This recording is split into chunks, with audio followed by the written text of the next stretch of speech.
I rarely do solo passages, but this time it was a most convenient option. We had an unexpected diesel engine repair, an oil leak that needed fixing before we could leave Barker's Island Marina in Superior.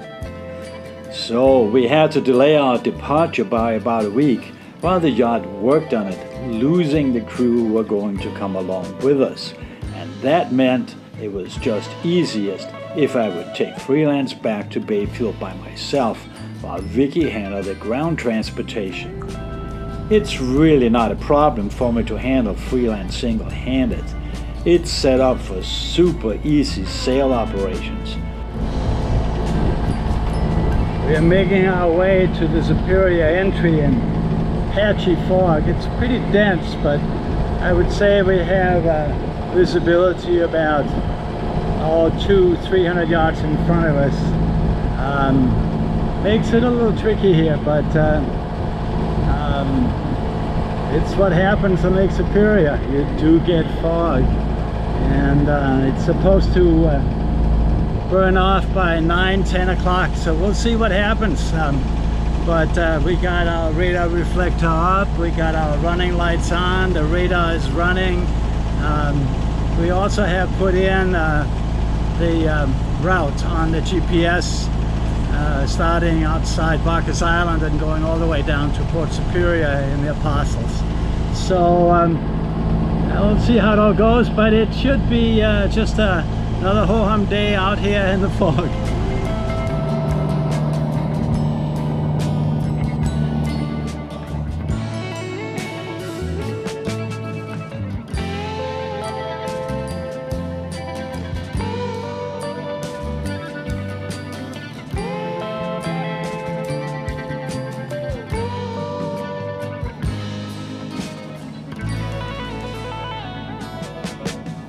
The large white lighthouse at the Superior entry was soon lost in the fog, and about an hour later we were locked tight on our course and well clear of the sports fishing boats that usually hover outside the entrance. It's really modern GPS navigation and our oversized autopilot that makes solo sailing a realistic option for us, especially in fog. Manual steering and navigation both take a lot of time and concentration, and when you have restricted visibility, it's even more demanding. The Weather Service had promised us that they could lift the advisory for the fog here at 10, but it's not happening. We still have a lot of fog, and maybe it's lifting a little bit, but not much.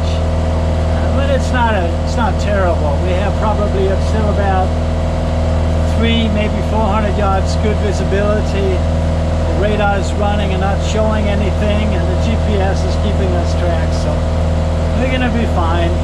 It's just a little bit boring.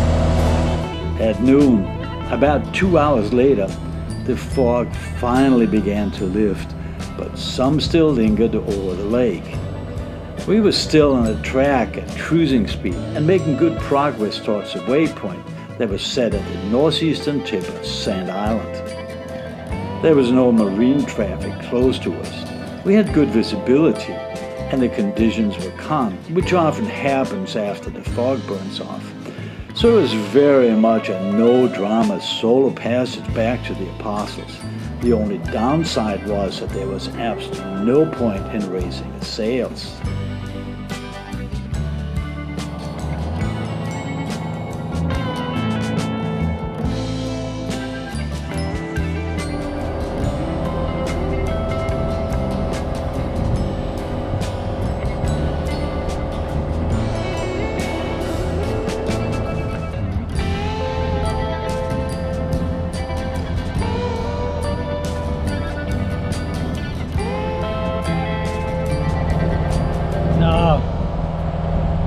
I have rarely seen it so flat out here.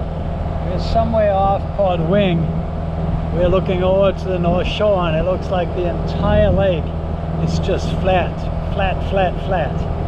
And it's okay because we're making good time. We'll be back. But it's very unusual to see it this flat.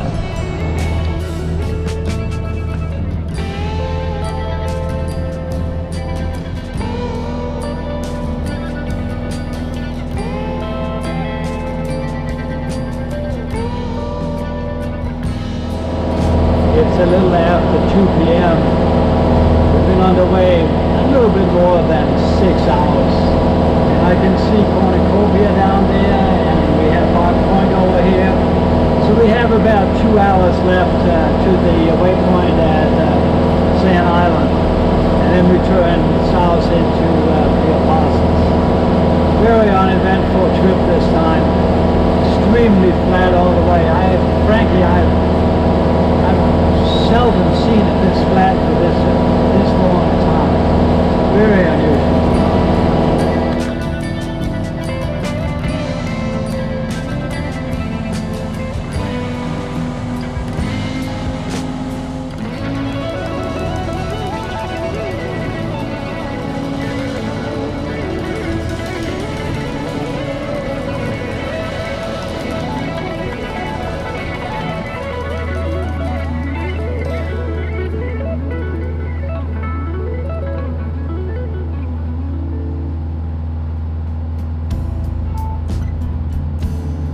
Some small ripples began to show up on the water about half an hour later, and there was now more marine traffic, both out in the shipping lanes and also because we were getting into the Apostle Islands. The sailing vessel Freya, with its longer waterline, was slowly gaining on Freelance. They had left Barker's Island Marina about an hour later than we did that morning. It's a beautiful harbor, grassy, and in my opinion, Freya is quite a fitting name for a Swedish-built boat.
Eagle Island, the westernmost of the Apostle Islands, was soon on the beam.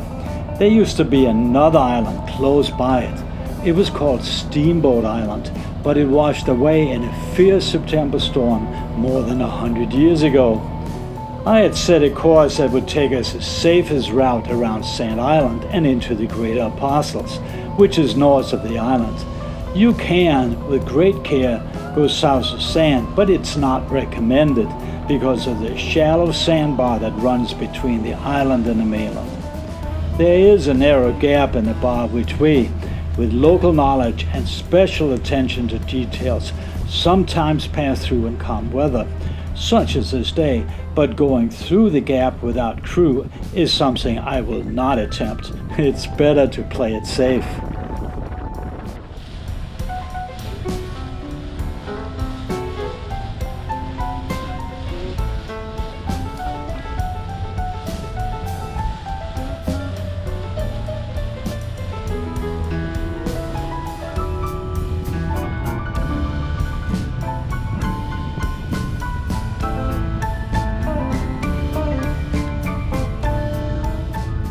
While the electronics teased me with some possible tacking angles, the wind was still too light to actually use the sails.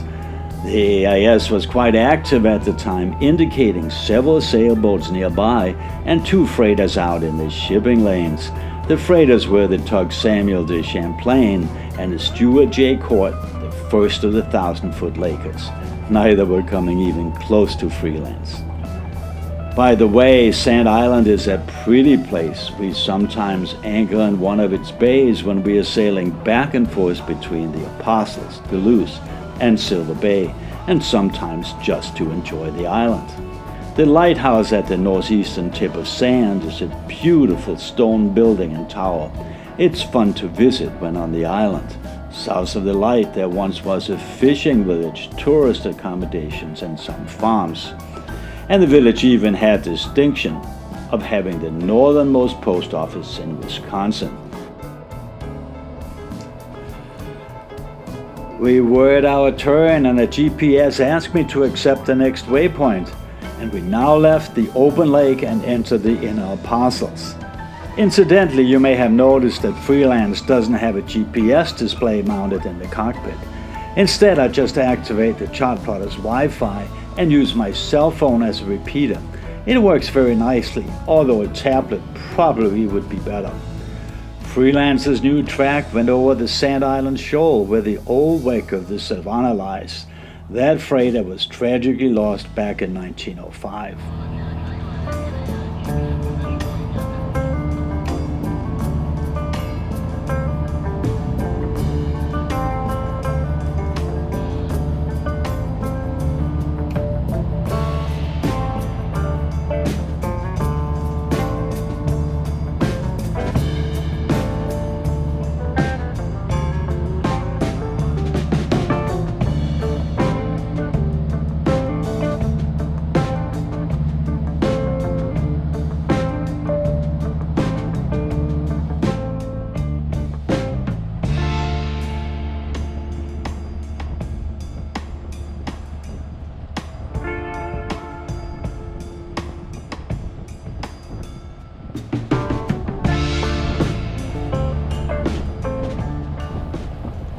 My track was taking Freelance between York Island and Point Detour.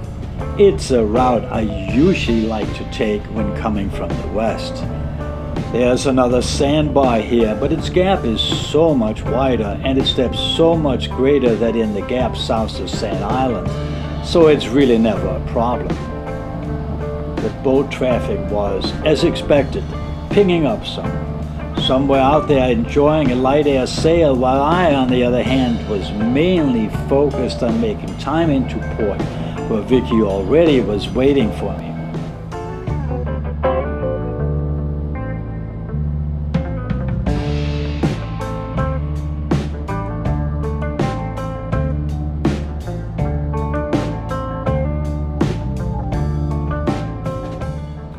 The Holberg Rassy Friar, that had been following Freelance all the way from Barker's Island, finally caught up with me at Raspberry Bay. We talked a bit on the VHF before they headed off towards one of the anchorages at Stockton Island to meet up with friends. There were now less than 2 hours for me to go to Port Superior Marina, which is located a couple of miles south of the city of Bayfield. Even with the morning's 4 hours of heavy fog, it had indeed been a no-drama solo passage from Superior under engine, which is all right for what was more or less a boat delivery. It would be hard to have a smoother passage, regardless of the size of the crew.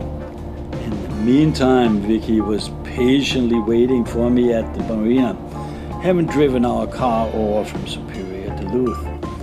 I had, of course, exchanged text messages with her throughout the day. At the east end of the lighthouse channel, I cut inside the buoy at Red Cliff Point and turned Freelance south into the west channel. I was now in the final stretch and could leisurely prepare the boat for coming into port.